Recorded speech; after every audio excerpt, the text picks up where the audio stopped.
Bago po natin simulan ang kwento, inaanyayahan ko po kayo na sumali sa aking Facebook group. Tignan nyo po sa inyong screen yung nakalagay na Commander JH Public Group.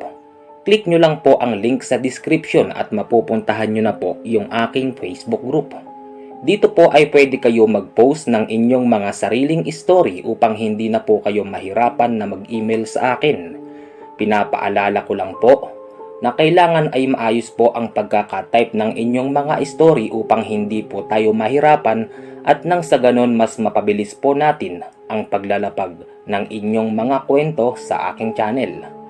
Yun lamang po at maraming salamat sa inyo. Itutuloy na po natin ang kwento.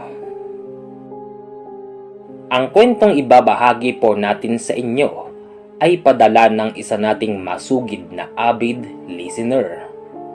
Pero ito pong kwento na ito ay kwento lamang din ng kanyang lolo na tungkol sa kanyang kaibigan. Natawagin na lang po natin sa pangalan na Captain Daniel Garobo. Yes, ito po ang kwento natin ngayon tungkol kay Captain Daniel Garobo na isang berdugo ng mga aswang. Taon ng 1970s ito nangyari sa probinsya ng Capiz.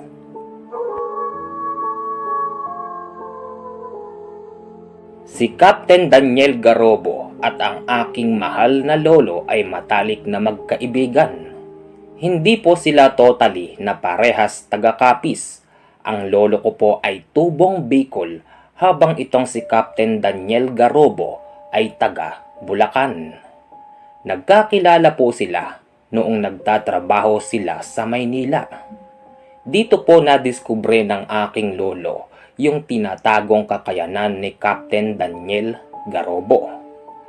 Isang araw, habang sila ay nagwawalis sa labas ng bahay ng isang taong mayaman sa Metro Manila, nagkakwentuhan si lolo at si Captain Garobo.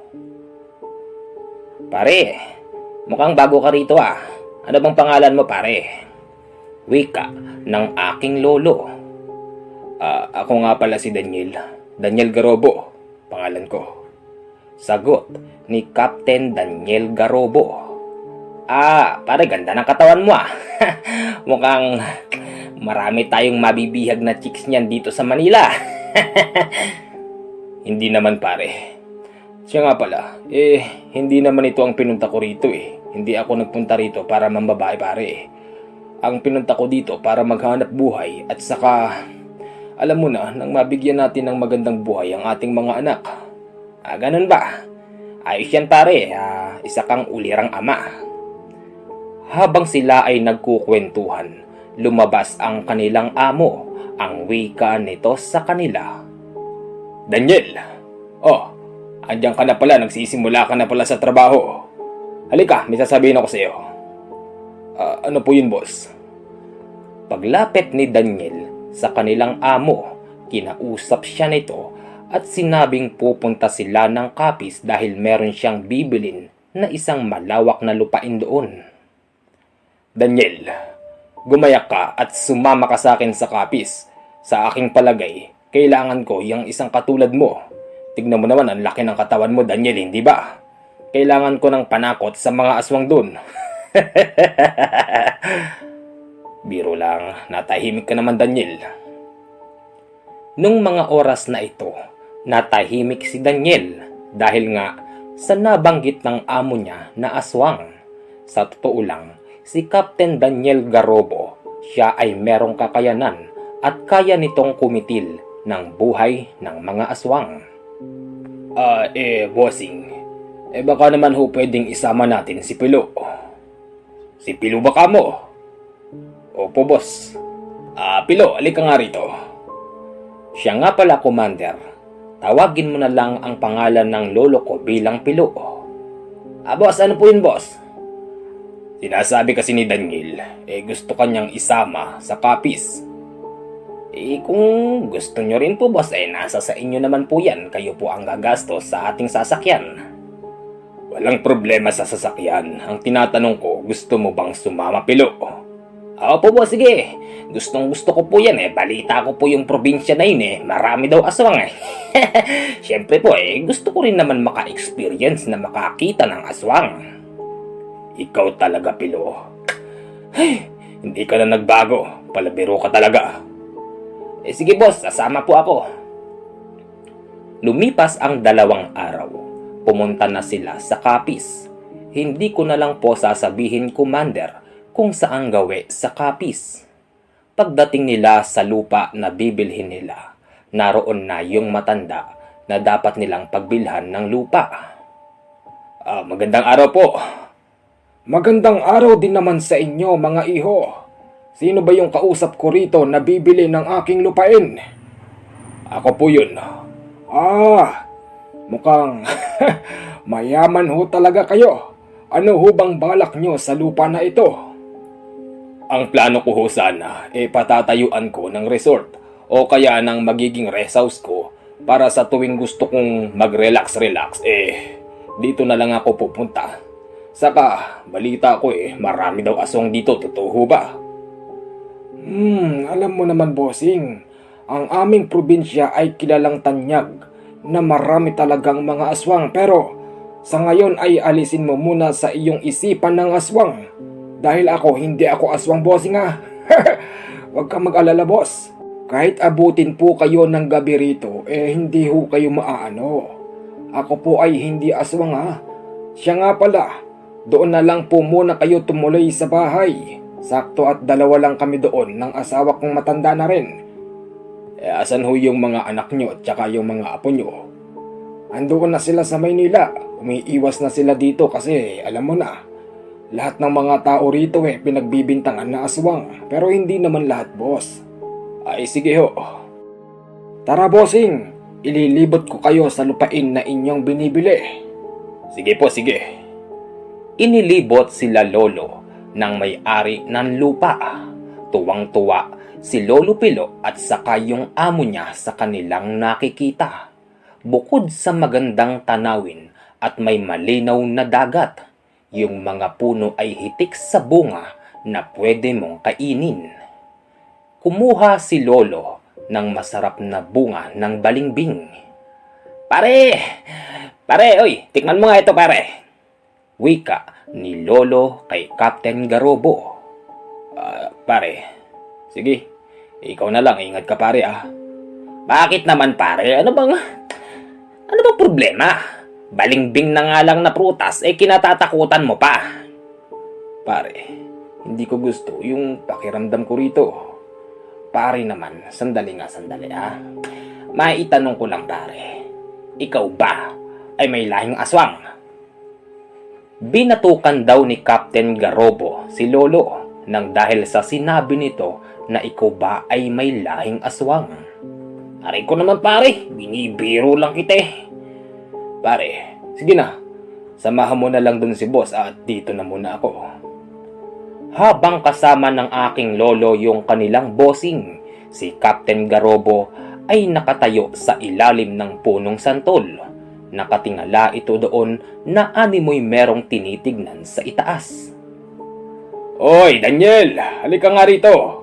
Nag-iisa ka dyan baka mamaya kainin ka ng mga aswang dyan. Halika na. Oo boss, andyan na po.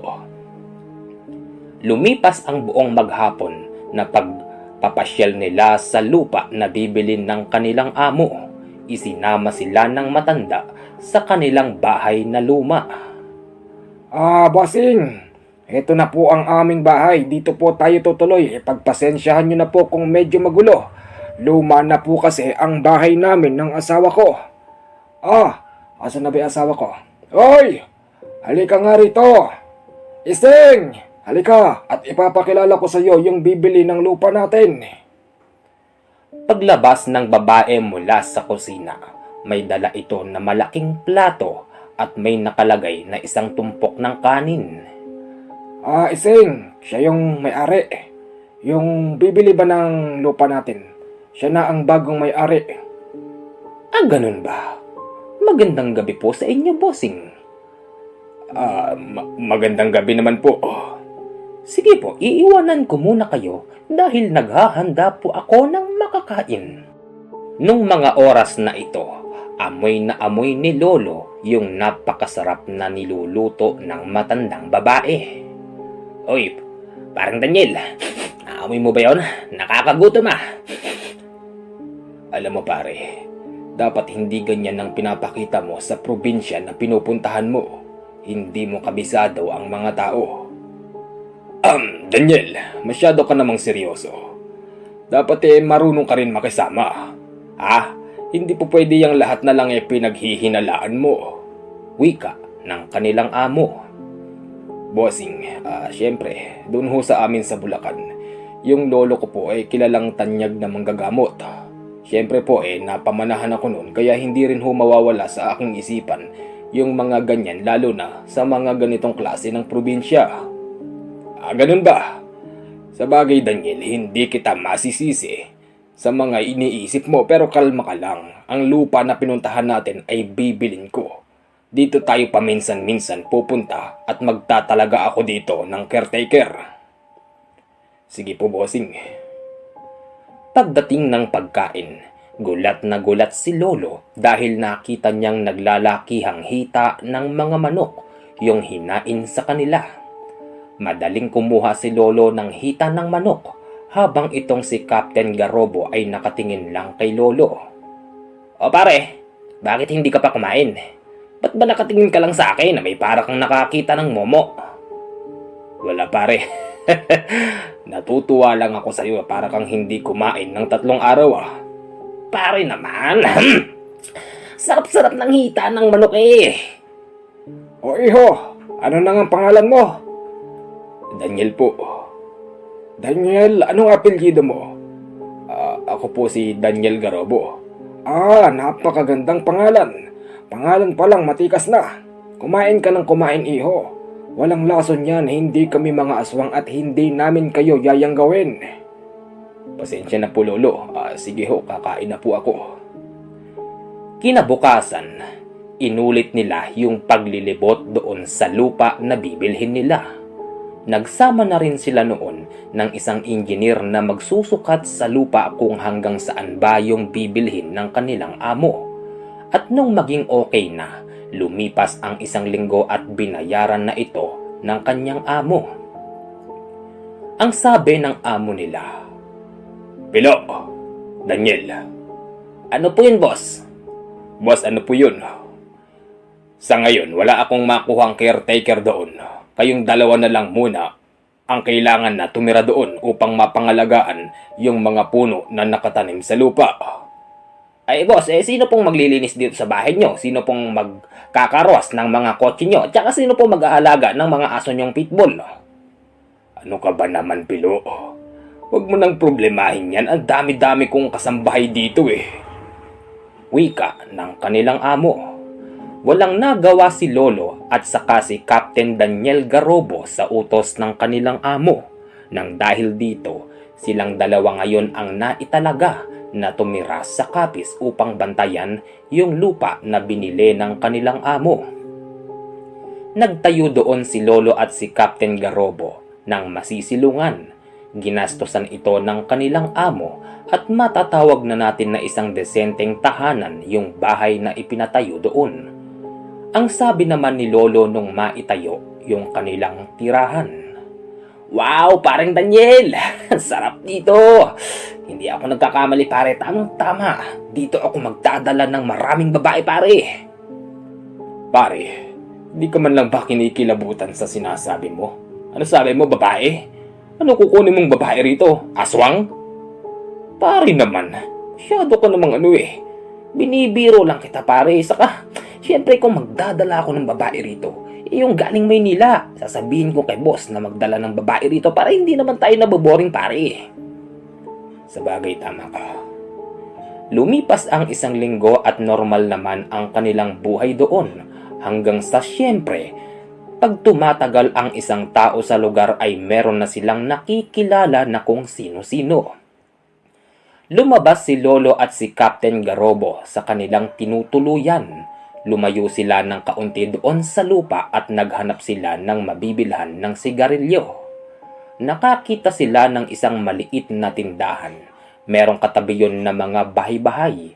Sa pagkakaalam noon ni Lolo, ang mga ito ay normal na tao dahil ang kanyang pagkakaalam din, yung mga aswang doon ay hindi nakatira sa tabi pa ng ibang mga bahay. Tao po! Magandang araw po, pabili nga po ng sigarilyo. Wika ng aking lolo. Lumabas daw noon yung isang napakagandang dilag. Silaw na silaw daw si lolo nang dahil sa kulay nitong malalabanos. Ano po yun? Miss, pabili ng sigarilyo?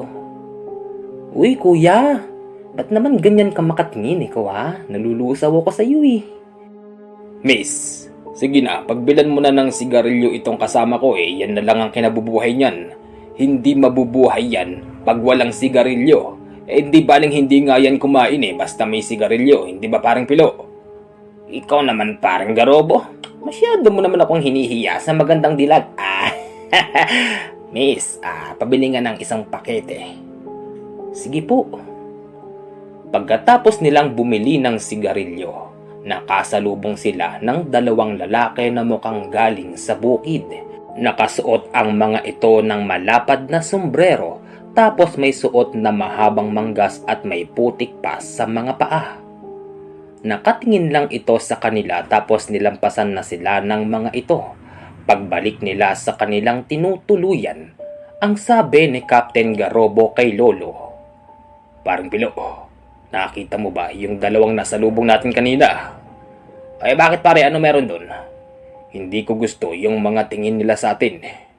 "Nako, pare naman, lahat na lang pinaghihinalaan mo baka naman pati yung magandang babae isipin mong aswang na rin pare." "Hindi pare, ano ka ba?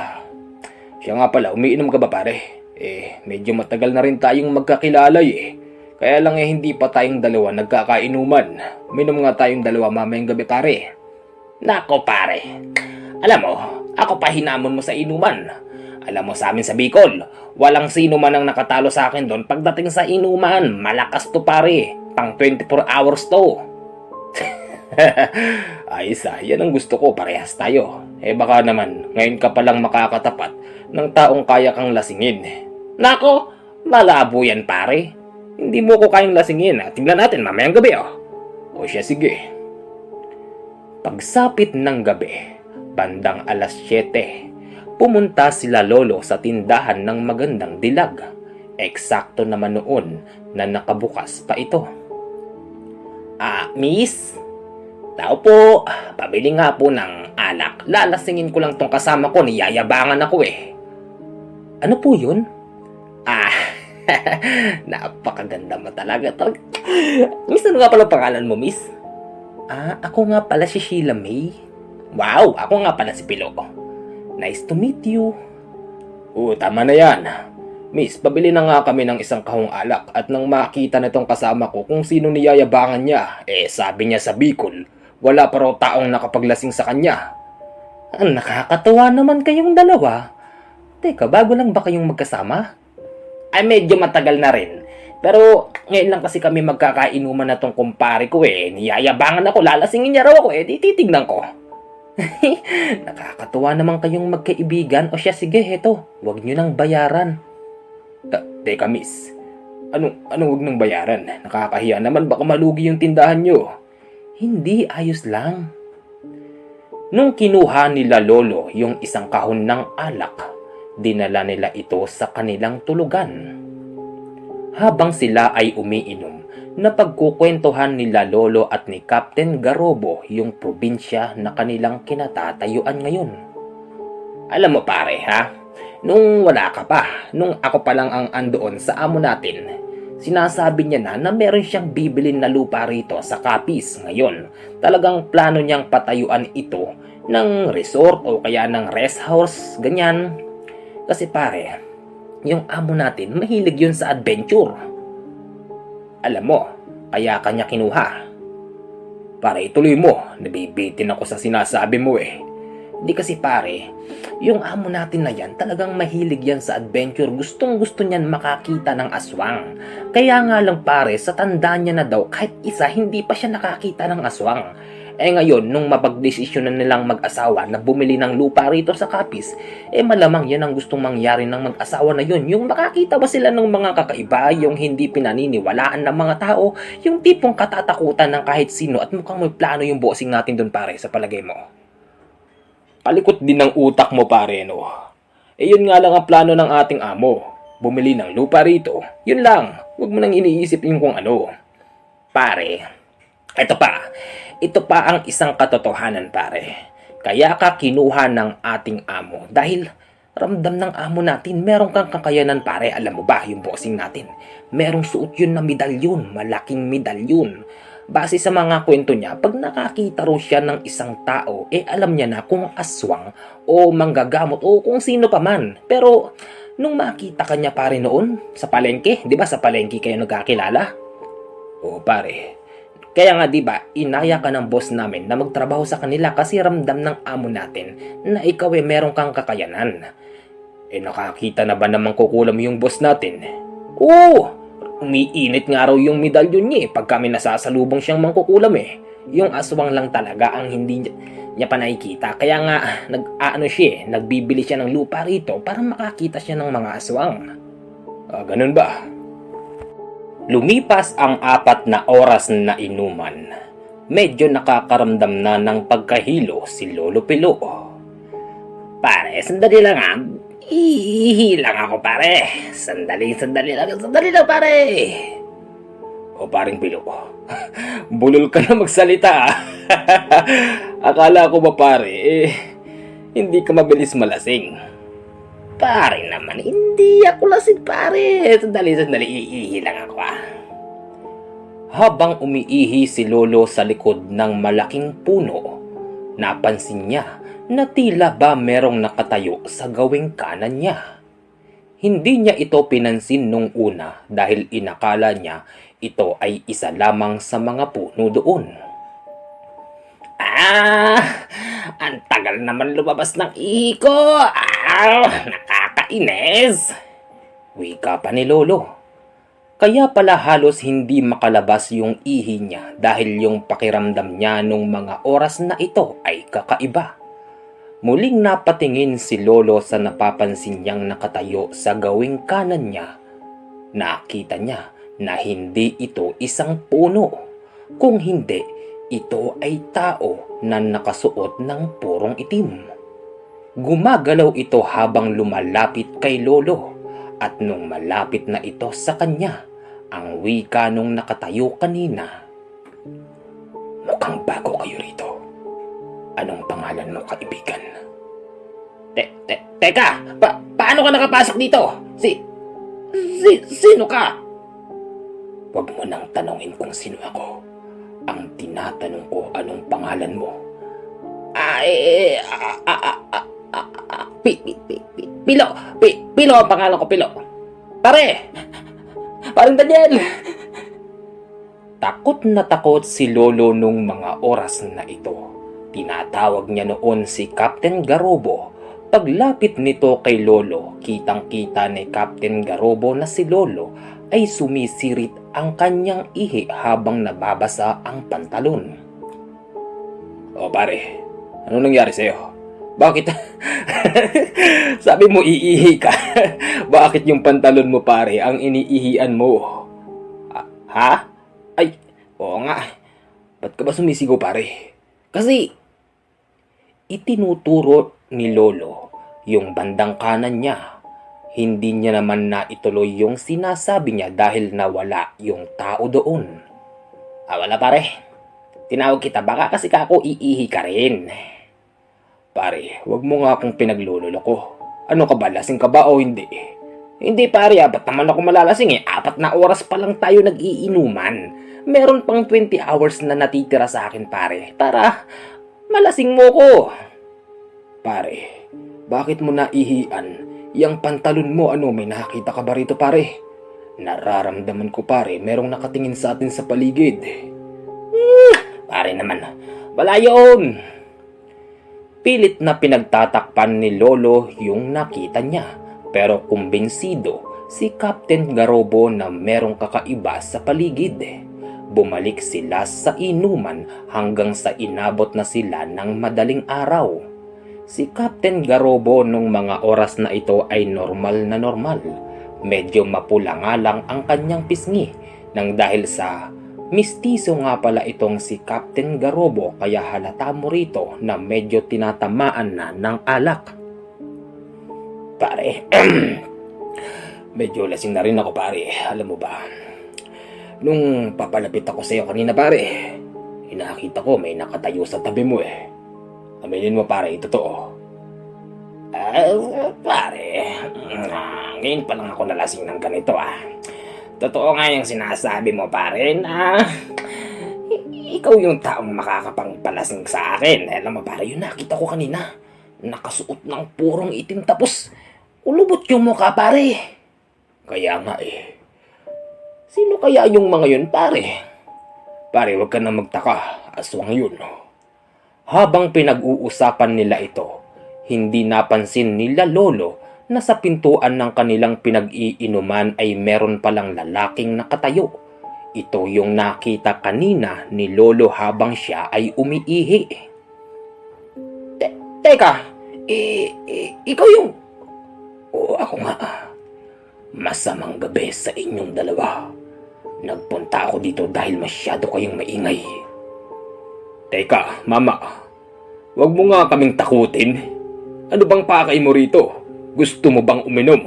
Halika, mag-inuman tayo. Lumapit daw yung lalaki na ito tapos paunti-unting nagbabago ang kanyang itsura. Sandali lang po. Naririnig nyo ba yung maingay na yon? Pagpasensyahan nyo na po yung aso na yon. Panira talaga ng moment yun eh. Okay, tuloy po tayo sa kwento. Nung magbago ang itsura ng mama na lumapit sa kanila, kitang-kita ni Lolo Pilo na ito yung mga lalaking nasalubong nila. Teka ho, di ba kayo ho yung magsasaka na nasalubong namin kanina? Oo, ako nga. Kaya ako nagpunta rito upang makipagkaibigan sa inyo. Bakit naman ho ganyan yung itsura nyo kanina? Tinatakot nyo naman ho kami ng kaibigan kong si Pilo. Pagpasensyahan nyo na. Kasi pagka ganitong gabi na talagang nagbabago ako ng itsura. Ano ho bang plano nyo? Bakit kailangan nyo ho ipakita sa amin yung pagiging aswang nyo? Wala lang. Gusto ko lang kayong takutin. Lumabas daw yung malaking ipin ng mama na ito. Kitang-kita ni Lolo na may mga bahid pa ng dugo ito sa gilagid.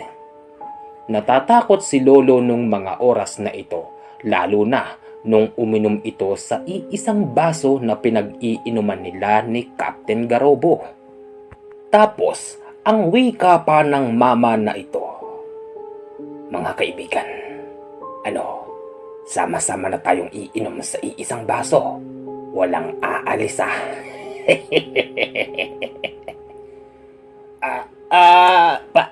Pare, medyo sumasakit yung tiyan ko pare eh. Sandali lang ah. Pupunta lang ako sa banyo pare. Umihilab yung tiyan ko. Pagkukunwari ni Lolo. Habang si Captain Garobo at yung mama na aswang na lang na ito ang naiwan doon.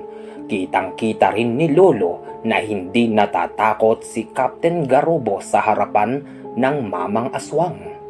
Sa totoo lang, hindi naman sumasakit ang tiyan ni Lolo nung mga oras na ito. Nagtago lang siya saglit upang makaiwas sa anumang mangyayari.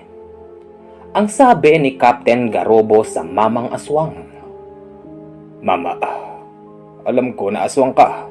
Diba, pinakita mo na nga kanina eh. Ngayon, ano bang talagang plano mo?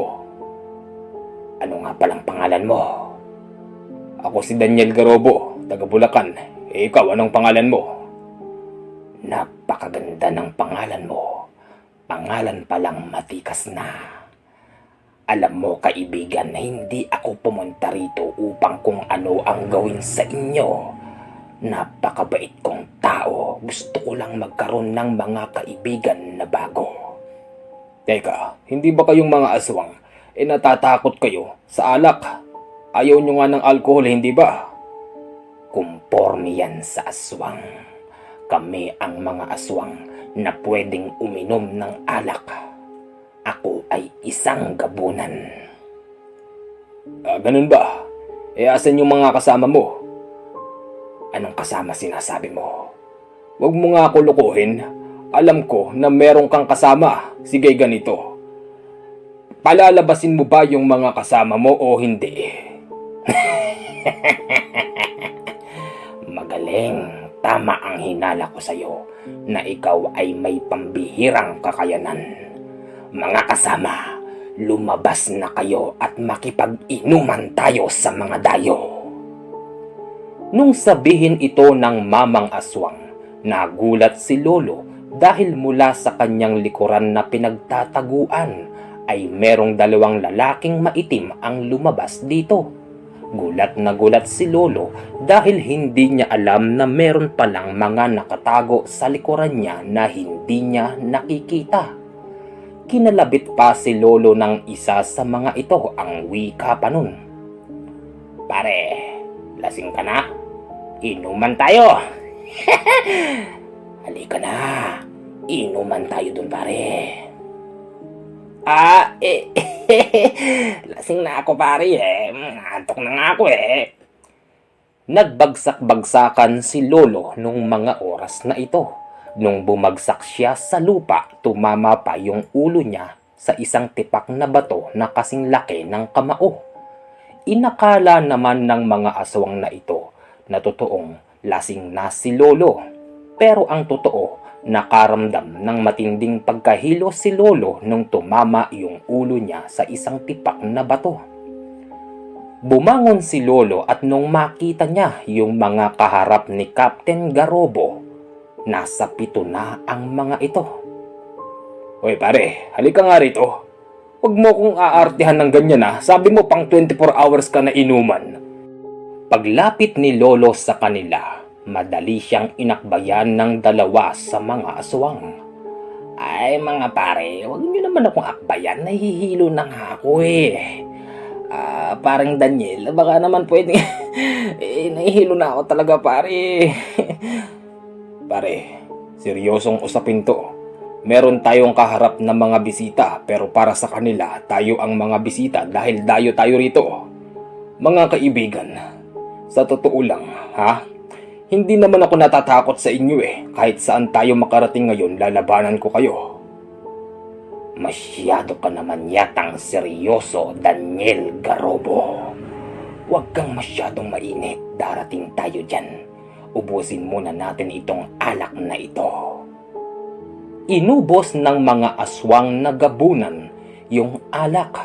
At nung maubos na yung alak, ang sabi ng isa sa mga ito, Daniel Garobo, batid ko na ikaw ay may pambihirang kakayanan. Nais kong ikaw ay subukan, pero wag mo na ngayon. Wag mo na ngayon at gusto ko rin malaman mo na hindi lang kami ang pwede mong makilala ng mga aswang. Maraming mga aswang dito, pare. Aalis na kami.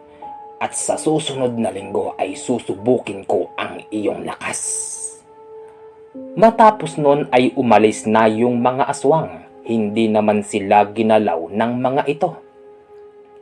Kinabukasan pagising nila Lolo, bandang 10:00 na ito, nang dahil sa puyat na puyat sila at lasing na lasing pa. Napag-usapan nila yung nangyari kagabi. Hindi makapaniwala si Lolo na totoong meron silang nakaharap na mga aswang. Pare okay ka na ba? Mukhang lasing ka pa pare Pare, seryoso Ano ba yung kagabi na yun? Tao ba yun? Oo pare, tao yun. Pero mga aswang, mga gabunan daw sila Ayoko na rito pare. Uuwi na ako. Iwanan mo ko rito. Bahala na si boss kung anong kasama mo rito. Ayoko na rito pare. Pare, sa palagay mo, pag umalis ka rito, matatakasan mo yung mga gabunan. Kahit saan ka pumunta, nakatatak na sa utak ng mga yun yung pagmumukha mo. Masama niyan pare, madami pa yung pamilya mo sa Bicol pag umuwi ka ron. Dito ka na lang, na kung sakaling makakain ka nila, ikaw na lang, hindi yung pamilya mo. Ganon ba yun pare? Oo, ganon yun. Hindi mo sila matatakasan basta-basta. Lumipas ang isang linggo. Gabi ito, Commander. Si Captain Garobo ay nagpaalam kay Lolo dahil gusto nitong uminom uli. Pare, bibili akong alak, inuman muna uli tayo. Pare, wag na baka mamaya makipag-inuman na naman sa atin yung mga gabunan na yun. Ano naman, diyan ka lang bibili lang ako. Habang naglalakad si Captain Garobo papunta sa tindahan, nakikita niyang sarado na yung binibilhan nila. Muling naglakad-lakad si Captain Garobo upang maghanap ng tindahan sa hindi sinasadyang pagkakataon. Yung bahay na nag-iisa na kanyang dinaanan, naramdaman niya na tila ba may nagsisigawan sa loob ng bahay. Nakita rin noon ni Captain Garobo na sa bubong ng bahay na ito ay merong isang malaking ibon, tapos meron pang kasama na isang malaking aso na kulay itim. Kitang-kita ni Captain Garobo yung nasa bubong dahil napakaliwanag ng buwan ng mga oras na ito. Madaling pumasok si Captain Garobo sa kanilang bahay at hindi siya basta napansin ng dalawang aswang sa bubong. Ano nangyayari? Teka, buntis ho kayo? Yung kasamang lalaki ng buntis, isa itong lalaki na medyo bata pa. Natulala daw ito nang makita niya si Captain Garobo. Sa bubong nila ay nakikita ni Captain na merong mahabang dila na bumababa. Ang ginawa niya, hinatak niya yung dila, tapos yung bubong nila ay nasira. Gawa lang kasi sa kugon yung bubong ng pamilya na yun.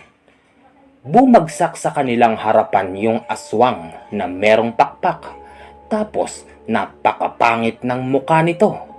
Base sa kwento ni Captain Garobo, yung aswang daw na ito ay may lahing wubog. Hoy, langya ka? Pati ba naman yung buntis? Kakainin mo pa yung sanggol? Nung sumagot daw yung aswang nawuwog, ang wika nito. Huwag mo na akong pigilan.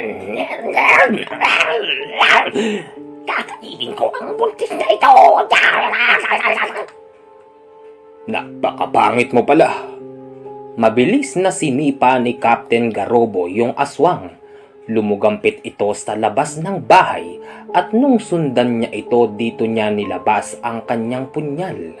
Base sa kanyang kwento, yung punyal na ito ay napaka makapangyarihan. Yung hawakan nito ay may mga nakalagay na orasyon. Maniwala ka o hindi, Commander, yung hawak niyang punyal ay medyo humaba ng halos nasa kalahating dipa. Gulat na gulat noon yung tao na tinutulungan niya dahil tila ba hindi ito makapaniwala na merong tao na may ganun ang kakayanan. Sinaksak ni Captain Garobo sa dibdib yung aswang. Buhay pa naman ito dahil hindi niya pinatamaan yung puso nito. O ikaw aswang, kung ako sa'yo umuwi ka na lang. Teka, asin yung kasama mo? Pagtingin niya sa bubong, andoon pa rin yung aso na malaki. Bumaba daw yung aso na ito at naging tao. Ikaw, teka, hindi naman kayo parehas ng lahi Oo, at aswang kayo, pero hindi ba kantanod ka? Bakit kayo nagkakasundo sa ganitong bagay? Nung sumagot daw yung kantanod na aswang, ang wika nito kay Captain Garobo. Hindi nga kami magkalahi. Yan, inaagaw niya ang kakainin ko. Nag-aagawan pala kayo sa pagkain Lumayas na kayo parehas kung ayaw niyong tanggalin ko yung mga ulo niyo. Yung aswang na kantanod ay madali itong umalis. Lumipad ito habang yung wuwog ay naiwan na nakabagsak sa lupa. Nagmamakaawa ito kay Captain Garobo na huwag siyang kikitilan ng buhay. Mabait si Captain Garobo kaya pinabayaan niya itong makaalis.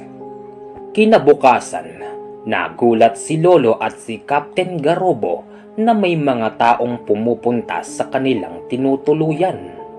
Base sa kanilang kwento, kumalat daw sa buong lugar yung ginawang pagliligtas ni Daniel Garobo sa buntis. Dapat daw sa kanya, pangalanan daw siya na Captain Garobo, berdugo ng mga aswang. Mga kababayan, sandali lamang po Nagkataon lang po yung kagabi. Hindi ko ho sinasadya na magliligtas ako ng buntis. Ang sabi naman ng isa sa mga matanda doon. Dapat ka lang pangalanan na Captain Daniel Garobo dahil isa kang tanyag na manggagamot, hindi ba? Paano nyo ho nalaman? Teka, sandali nga pare, sandali lang. Manggagamot ka pala, hindi mo sinasabi sa akin. Pare, kagaya ng sinabi ko nung una, yung lolo ko, hindi ako. Simula nung araw na ito, tinawag na si Daniel Garobo bilang Captain Daniel Garobo, berdugo ng mga aswang. Simula din ng araw na ito, sumidhi ang galit ng mga aswang kay Captain Daniel Garobo nang dahil nga yung isang aswang ay binutas niya yung dibdib. Kahit andoon lang sila sa kanilang bahay, kahit araw na araw ay merong mga nagpapakita sa kanila. Hindi naman na nagtataka noon si Lolo kung saan ba sila dumadaan nang dahil sa wala namang kasing bakod na pader yung kanilang lupa na binabantayan. Isang araw, napag-usapan ni Lolo at ni Daniel na pumunta sa medyo liblib na binabantayan nila na lupa. Parang Daniel, alam mo, nagsasawa na ako sa puro karne. Punta kaya tayo doon, yung hindi pa natin napupuntahan baka may mga nakatanim doon na gulay-gulay na pwede natin kainin. O siya, sige, tara pare. Pagpunta nila sa sinasabing liblib, nakakita sila doon ng mga tanim na gulay. Teka, bakit nakahalera yung mga tanim dito na mga gulay? Huwag sabihin merong mga taong nagtatanim dito. Pare, oo nga parang sadyang tinanim ito pare, kita mo, nakahalera pa. Yung nakita nila ay halos nasa 4 na dipa na gulay. Mga sitaw ito, tapos ang pagitan nun ay halos 1 dipa din, sitaw na naman na nakapahalera. Nagtataka na noon si Lolo kaya madali niya itong ipinaalam sa kanilang amo. Ang ginawa noon ni Lolo ay madali siyang lumuwas sa Maynila upang sabihin yung mga nakita niya. Si Captain Garobo lang ang mag-isang naiwan doon, kaya lang nung maiwan siya, nagkaroon pala siya ng matinding karanasan. Base sa kwento ni Daniel Garobo, isang gabi habang siya ay nakahiga, nararamdaman niya sa paligid na merong mga nagpapaikot-ikot. At hindi lang yun, maging sa bubong ay merong naglalakad sa itaas. Sinong andyan? Huwag niyo nga akong takutin. Hindi ako natatakot sa inyo.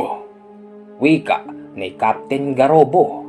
Madali siyang lumabas ng bahay habang hawak niya yung kanyang punyal. Humaba na rin ito at kitang-kita niya sa bubong ay merong malalaking ibon. Sa ibaba naman, nakakita siya ng malaking baboy. Baboy at aso ang naroroon. Sobrang laki daw ng mga ito. Hindi biro ang laki nila na kung tutuusin. Para silang kasing laki ng mga kalabaw. Hoy, anong klaseng gimmick yan? Kala nyo matatakot nyo ako? Kayo dyan sa bubong, bumaba nga kayo. Baka mamaya masira nyo pa yan. Bumaba daw yung mga malalaking ibon dito, tapos unti-unting nagbago ang mga itsura nila. Ayon kay Captain Garobo, yung mga aswang na ito ay magkakaiba ang lahi. Merong kantanod, merong wuwog, at meron din mga gabunan. Ano bang kailangan nyo? Ha? Sumagot daw dito yung isa sa mga gabunan na nagbago na ng itsura at eto yung nakainuman niya. Alam mo, kaibigan, naging matunog ang pangalan mo rito. Nakakatakot ka kung tutuusin. Ngayon, nakikita ko sa iyong mga palad ay meron kang hawak na makapangyarihang punyal. Anong plano mo? Aalis ka ba rito sa lugar na ito? O gusto mong mangyari gabi-gabi ka namin dadalawin? Hoy ikaw huwag mo nga akong matakot-takot ano ngayon? O di dalawin nyo ako gabi-gabi. At sinisigurado ko din sa inyo na gabi-gabi may mamamatay sa lahi nyo. Bilib ako sa tapang mo. Ibang klase ka. Mga kasama, sugurin ang tao na ito. Mabilis na sumugod yung dalawa sa mga aswang. Pero bago pa sila makasugod, yung hawak na punyal ni Captain Garobo, mabilis niya itong winasiwas sa mga aswang at nung tamaan yung pakpak ng mga aswang, bumagsak sila sa lupa. O ano, sinabi ko sa inyo, hindi ako natatakot. Alam nyo ba bibigyan ko kayo ng konting kaalaman sa aking pagkatao. Ako ay apo ng isang berdugong aswang sa amin na pamanahan niya ako ng punyal na ito. Alam mo ba yung mga nakasulat dito, Sa oras na ito ay usalin ko, sinisigurado ko sa inyong mababaliw kayong lahat. Lumayas na kayo. Kung ayaw niyong umabot tayo kung saan at ikaw yung putol mong pakpak dalhin mo. Dahil pag hindi mo yan dinala, puputulin ko yan sa harapan mo at susunugin ko. Pinukutol mo na nga Puputulin mo pa. Oo, puputulin ko yan. Ikaw, gabunan. Ikaw naman ang tumatayong pinuno sa kanila, hindi ba? Ngayon, kung hindi ka aalis dito, sige, tayong dalawa ang maglaban. Ito ang tandaan mo, hindi ako natatakot sa'yo kahit sabihin pa na punyal lang ang hawak ko. Hindi mo alam kung ano ang kayang gawin nito. Ganun ba? Mga kasama ko, umalis muna kayo. Lumayo kayo ng kaunti, dumapo kayo sa puno at panoorin nyo kung paano ko kikitilin ang buhay ng taong ito. Naglaban si Captain Garobo saka yung isa sa mga gabunan. Napakalakas ng gabunan na ito na base sa kwento ni Captain. Talaga namang halos nasa triple ang lakas niya kumpara sa kanya. Nung napapailalim si Captain Garobo sa laban, nakikita niya yung mahabang ipin nito ay unti-unting inilalapit sa kanyang ulo. Tila ba gustong kagatin ng gabunan yung ulo niya. Pero siyempre, hindi rin ganun kadali talunin si Captain Garobo dahil habang nakikipagtitigan ang mga mata niya sa gabunan, bigla raw itong pumikit tapos binitawan siya nito. Lumayo sa kanya ng konti yung gabunan habang nagsisisigaw. Animoy nasasaktan ito. O ano gabunan, Akala mo ba ganun ako kadali na labanan, Sige, dumilit ka. Dilat! Hindi raw maidilat ng gabunan ang kanyang mga mata. Animoy nabulag na ito. Dahil ang katotohanan, Commander, yung mga mata ni Captain Daniel Garobo ay nakakasilaw. Hindi maidetalyeng maigi ni Lolo kung ano ba ang meron sa mata niya basta sa tuwing makikipagtitigan daw yung aswang sa kanya nang malapitan ay nabubulag yung mga aswang. Bumagsak daw itong gabunan at tumama kung saan-saan nang dahil sa hindi na nga ito makakita. Yung ibang mga aswang, madali nilang pinulot itong gabunan hanggang sa sinabihan sila ni Captain Garobo na magsigsilayas na sila rito. Lumayas na kayo. Ayoko nang makikita yung mga pagmumukha nyo.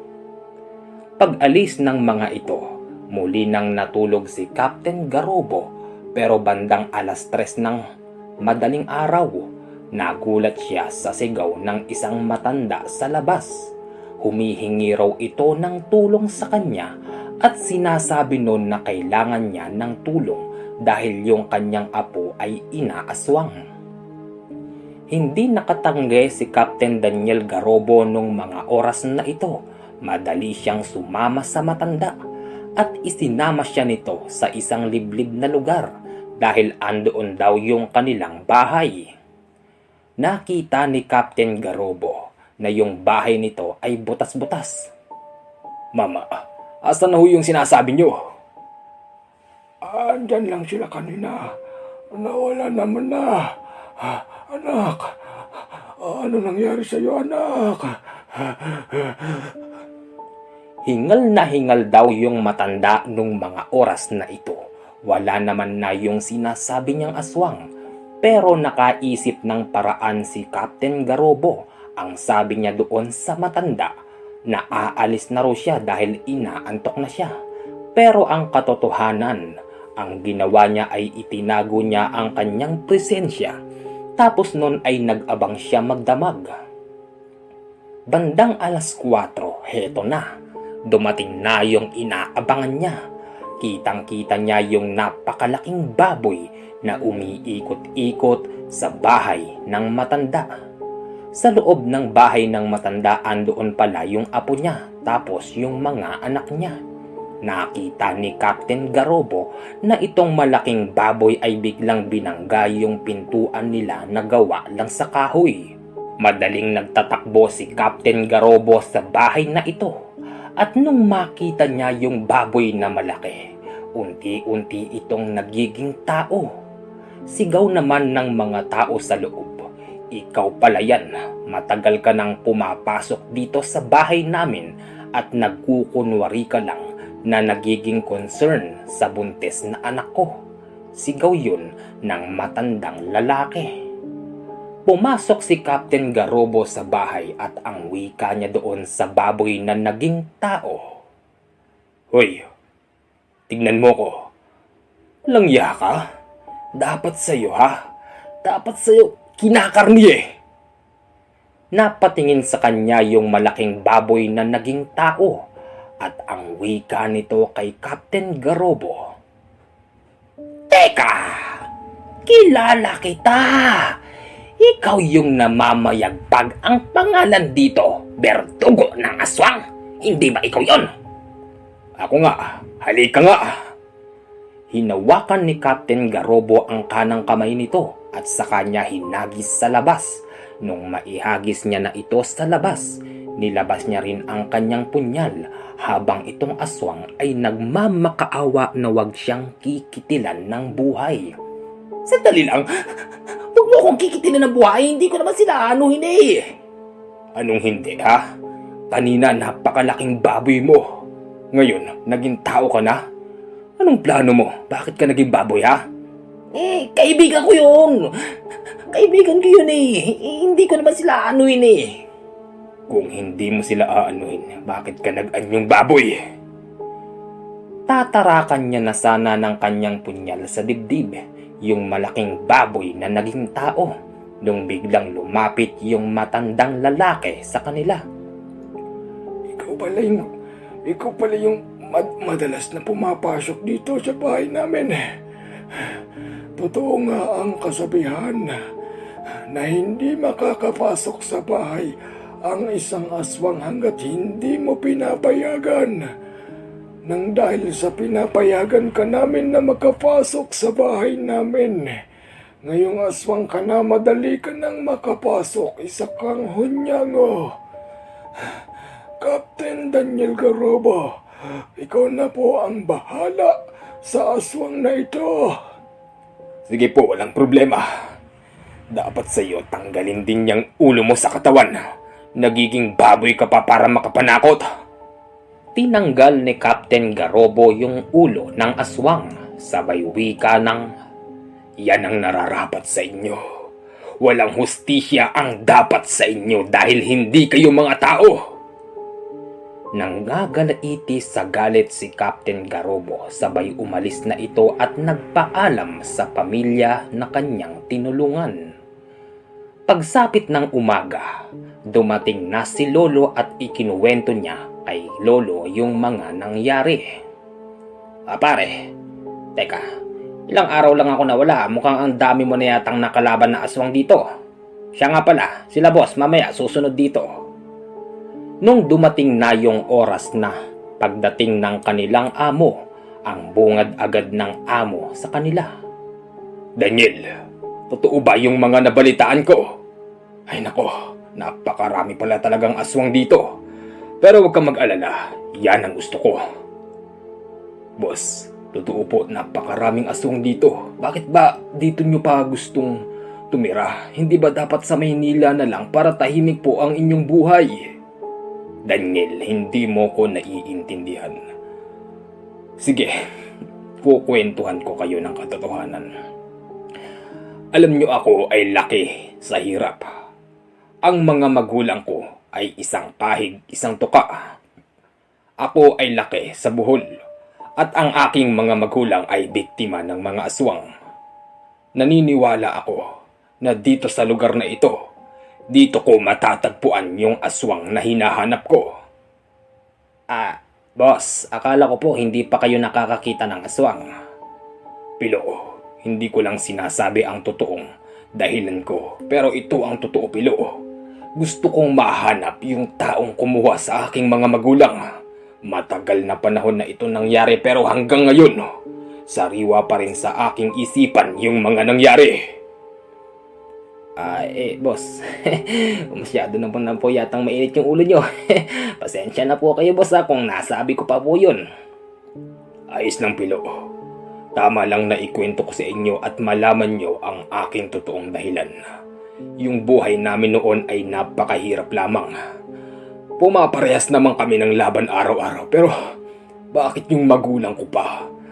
Napakarami namang mga walang hiyang tao dyan na pwedeng kuhanin ng mga aswang pero bakit yung magulang ko pa?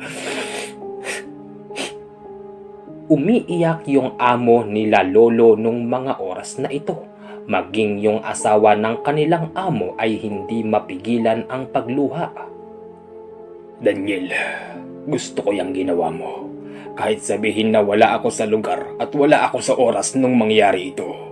Okay yan, kahit paano na ipaghiganti man lang yung aking mga magulang. Alam mo, kaya kita piniling kuhanin na magtrabaho sa akin dahil nararamdaman ko, Daniel, na meron kang kakayanan.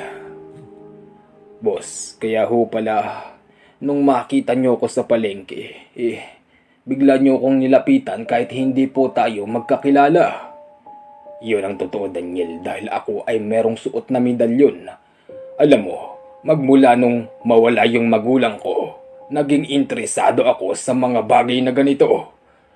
Sinabi ko sa isip ko na hahanapin kong pilit yung aswang na tumangay sa aking mga magulang. Nararamdaman ko, Daniel, na hanggang ngayon buhay pa yung mga magulang ko at pinahihirapan ng mga aswang na ito. Tamang-tama, Daniel, hindi ako nagkamali. Ikaw yung taong hinahanap ko. Boss, magpahinga na po muna kayo dahil ang layo po ng biniyahe po ninyo para makarating po dito sa lupa na ito. Daniel, nung malaman ko yung nangyayari dito at ipinarating sa akin ni Pilo, talagang hindi na ako nagsayang ng oras. Sinabi ko agad sa mga nagtatrabaho sa akin na aalis ako at sila muna ang bahala rito. Maraming salamat sa iyo, Daniel, dahil nakilala kita. Aasa ako isang araw na kasama mo ako sa pagsugpo sa mga aswang na yan. Yun pala ang totoong dahilan ng kanilang amo. Kaya pala pinili nito na bumili ng lupa sa Capiz at alam ng kanilang amo na maraming aswang dito dahil meron pala siyang sariling hangarin na makita yung mga aswang na tumangay sa kanilang magulang. Umiiyak pa rin yung kanilang amo dahil ramdam na ramdam nila Lolo at Captain Garobo na hanggang ngayon ay nasasaktan pa rin yung amo nila sa mga nangyari nung bata pa sila. Commander JH, meron po itong part 2. Antay lang po dahil medyo napahaba na po yung pagsulat ko sa iyo. Pero bitin na bitin po ang kwento na ito. Makakaasa ka po na agad kong isusulat ang part 2 upang mailapag mo sa iyong channel. Siya nga po pala yung Lolo Piluco ay namatay na po noong 2007. Pero naikwento niya po ito sa akin noong 2005. Wala na po akong balita kay Captain Garobo kung buhay pa ba ito, pati na rin yung amo nila. Pero sa pagkakaalam ko, nang dahil sa mayaman ang kanilang amo, meron pa rin itong naiiwan na mga negosyo dito na minana ng kanilang mga kaapo-apuhan. Hanggang dito lang muna, Commander JH, at maraming salamat po sa pagbibigay ng buhay sa kwento ng aking Lolo Pilo na kwento ng kanyang kaibigan na si Captain Daniel Garobo. Okay, napakalupit ng kwento na ito. May part 2 daw po, abangan po natin yan. Hindi ko lang sure kung malupit yung pagkakakwento ko, parang bulol yata. Okay, babatiin ko po kayong lahat. Okay, kauna-unahan po, binabati ko po si Ate Lisel Ancheta Trinidad, Irene Laron, Full Blood Igorot. Okay. Tolits Asioche, Carlo Dolante, Jax TV, Carl Ril, ano ba yan? Bulol na. Peli Kibalo, Chito Bautista, Jenny B. Barrientos at kay Josephine Barrientos, Nestor Bauyon, Mayumi Canete, Banji Pedrosa, J. Max Peñalosa, Saddam Hussein, wow, Saddam Hussein, no?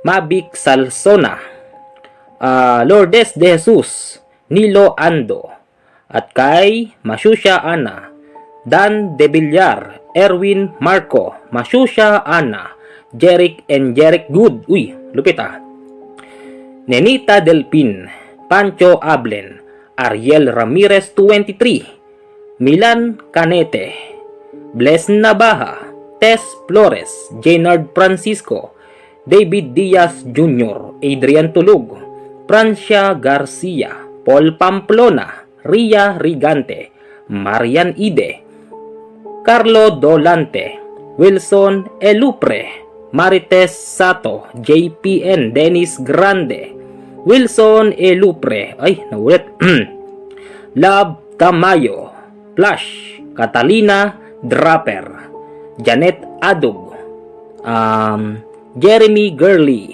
Norlin Pecache, Banji Pedrosa, Manuel Narte, Marian Masia, Nilo Ando, Tagum Uhaw, uy, lupit, kay Bro Kenji Sanchez, Eliazar Miranda, Eboy Velasco, Maylin Dagoyo, Nathan De Ocampo, Dennis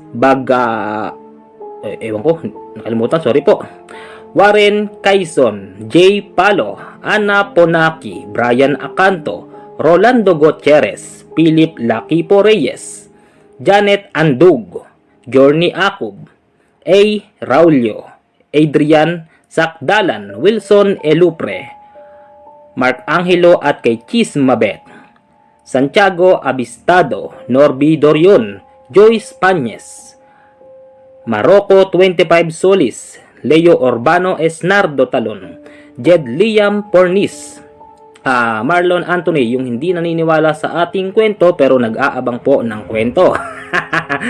Chris Vincent Landa, Rose Binwag, RM Pugoy, Rowena Ancheta, Annalisa Kawakami, Alan Rapusas, lupit, Nestor Bauyon, Neil Mark Boroy, Marwel Pontemayor, Jun Sesmundo, Joel Suetos, Bal Dayot, Philip Esteban, Omar Lakap, Justin Bosotros, Josephine Rodina, Genesis Decolin, Ariana Bella 25 Arandia, lupit haba, at si Ate Rosie Abanez, Nolitz Kalinaya, Amelia Villar, Alvin Cabana, Josa Alia, Jan Aurelias, Malayang Amihan, Kuya Berhel, Makoy Tunakaw, Helian Sibayan, Naruto Uzumaki,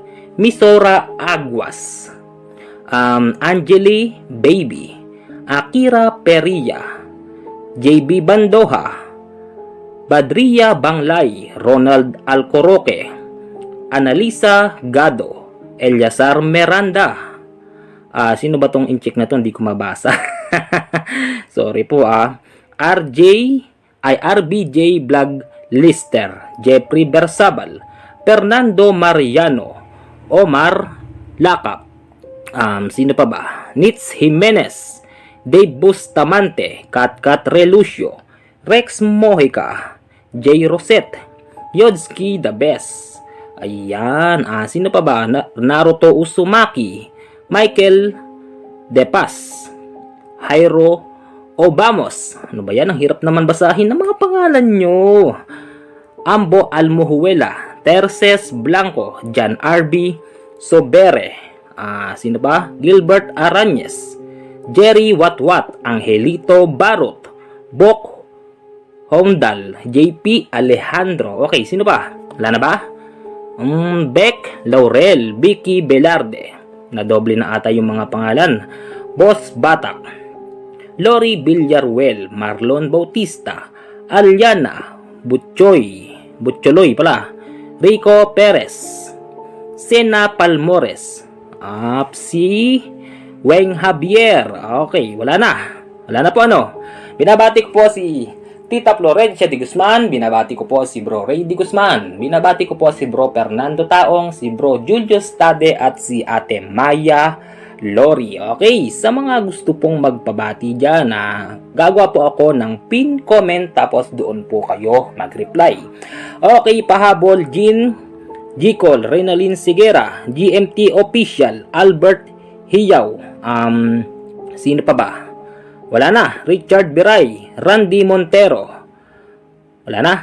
Hindi ko na po makita ibang comment. Pasensya na po kayo. So, paano po? Abangan na lang po natin yung part 2 nito dahil napakaganda nito. Nahirapan nga lang po ako mag-narrate dahil napakaraming boses po ng kailangan nating gamitin at wala po akong kakulab. Okay? Ako lang po mag-isa ang nagnanarrate. Wala po pala akong makasama. Okay? Abangan po natin yung part 3 ng Batang Albularyo.